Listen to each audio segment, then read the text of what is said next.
I'm working with a dataset containing 100 data points, neatly organized into 10 distinct groups. Each group has exactly 10 samples. This is important because the method I'm using considers these groups. I want to divide my data into two separate parts, a training set and a testing set. I'll do this splitting process twice, resulting in two independent train test splits. Think of it like making two completely separate copies of my dataset that are used to train and test separately. To make sure my results are reproducible, that is, I get the same splits every time I run the code, I'm setting a random seed to 42. This controls the randomness of my split. Think of it as a specific instruction to the computer's random number generator. This whole exercise is about understanding how the GroupShuffleSplit method works to split data while preserving the group structure. Let's get into it. For each split, 20% of my data will go into the test set. With 100 samples, that means 20 samples will be used for testing in each of the two splits. The remaining 80% will be used for training. This statement is false. Because each group has 10 samples, and I need 20 samples for my test set, 20% of 100. I can't have exactly two groups in the test set without breaking up the groups. GroupShuffleSplit prevents that. This is also false. Even though I'm using a random seed, GroupShuffleSplit selects groups randomly for each split independently. Therefore, it's unlikely that the exact same groups will end up in the test set for both splits. This statement is true, since I have at most two groups in my test set. Remember, whole groups are included or excluded. At least 8 groups will always be left for training.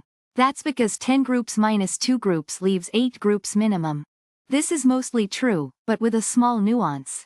Using a random state ensures that the process of splitting is repeatable. The same sequence of random numbers will be generated, given the same code execution. However, any external random number generation outside the GroupShuffleSplit function might cause variation. I'm working with a dataset containing 100 samples. These samples are organized into 10 groups, with each group having 10 samples. This grouping is crucial for the GroupShuffleSplit method we'll be using. This statement is false, because GroupShuffleSplit keeps entire groups together, either in the training set or the test set, and each group has 10 samples.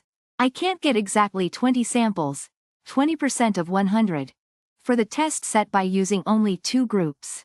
This statement is true, since I'm taking 20 samples for the test set, maximum 2 groups, at least 80 samples, minimum 8 groups, will remain for the training set. This is mostly true, with a small caveat.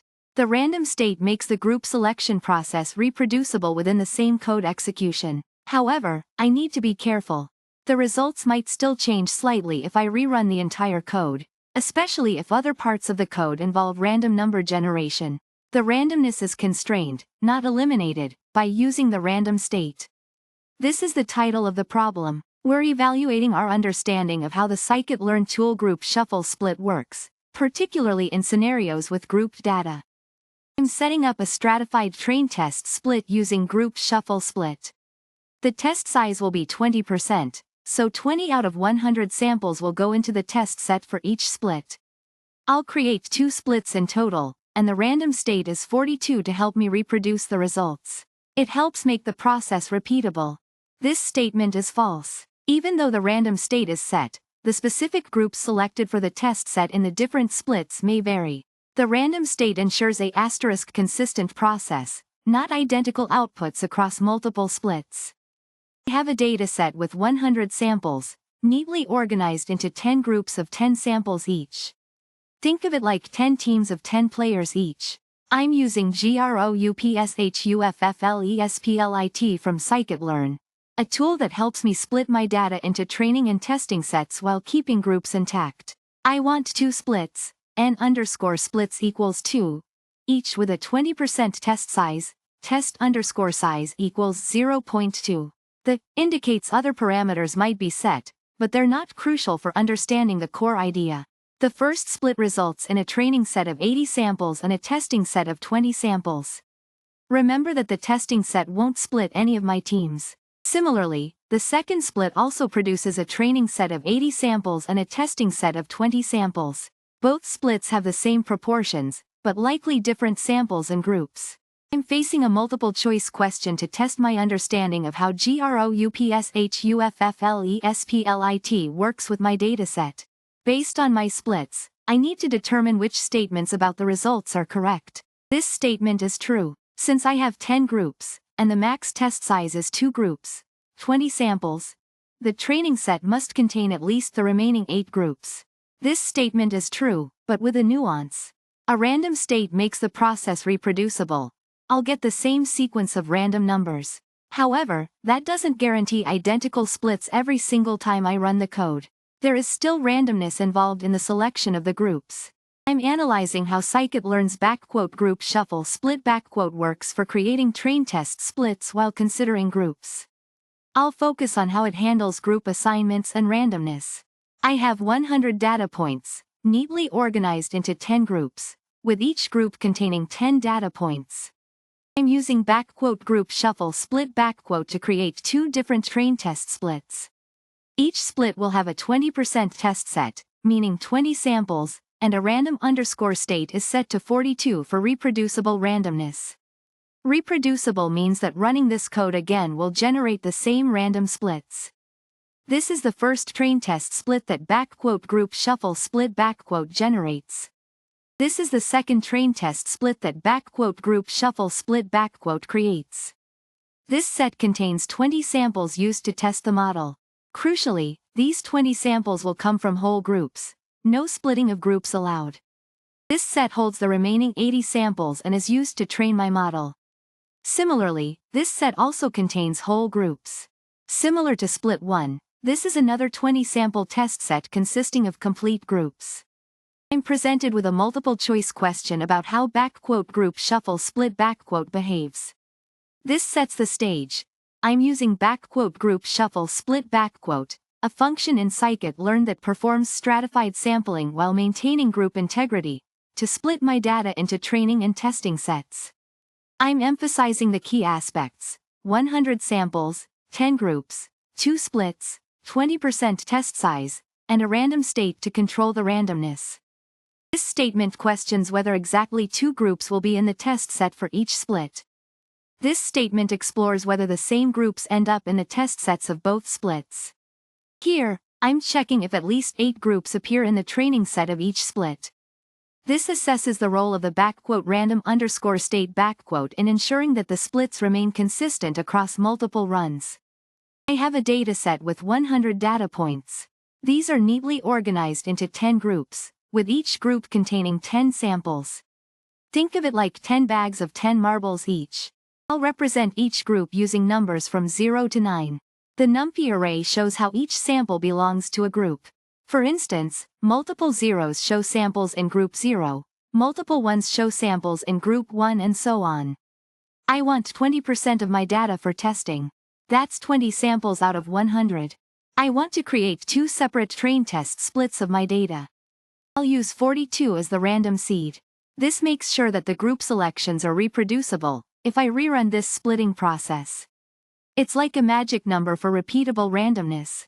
This refers to the first of my 2 train test splits. This refers to the second of my 2 train test splits. This is the portion of data I'll use to train my machine learning model. This is the portion of data I will use to evaluate how well my model performs after training. I'm checking if each split will always have precisely 2 groups in the test set. I'm checking if the exact same groups end up in the test set for both splits. I'm asking if the training set for both splits will include samples from at least 8 of the 10 groups. I want to know if the random state ensures that I get exactly the same splits every time I run the code. I'm using GroupShuffleSplit to divide my data into training and testing sets, while making sure that samples from the same group stay together.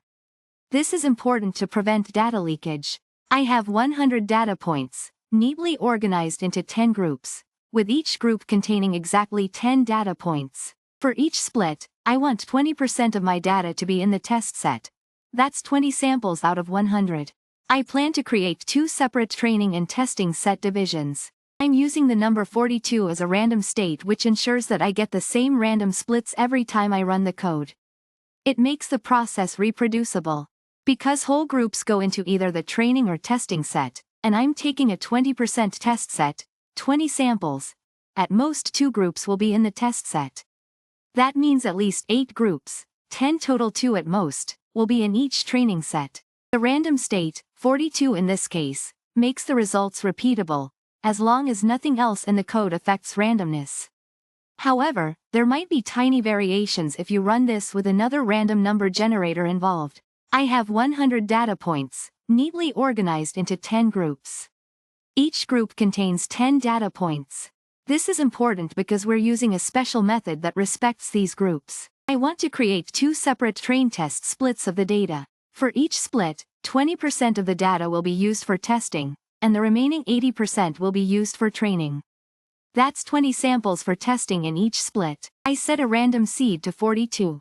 This ensures that every time I run my code, I get the same random splits. This is for reproducibility, so you get the same results each time. But remember, it's only reproducible if all other random processes remain the same. This is the first split I'll create using the parameters specified above. This is the second split created using the same parameters. In each split, 80 samples are used for training the model. In each split, 20 samples are used for evaluating the performance of the trained model. This is the question we need to answer based on how GroupShuffleSplit works with the given parameters. This is a special technique used to split data into training and testing sets, especially useful when data is grouped, and maintaining the group structure is critical for avoiding data leakage. It makes sure that samples from the same group end up in either the training set or the testing set, never both. This is the scikit-learn function that I'll be using to create my stratified train test splits. It's a method that cleverly handles data that's already grouped in some way, making sure that group membership is preserved during the split. This prevents data leakage, which can badly skew the results of a predictive model. I have a dataset with 100 samples, which are further divided into 10 groups, with 10 samples in each group. This is a crucial piece of information because we'll be using GroupShuffleSplit, a method which handles data grouped in this manner. This grouping is important to ensure we don't accidentally let information from the test set leak into the training set, which would give misleadingly optimistic results.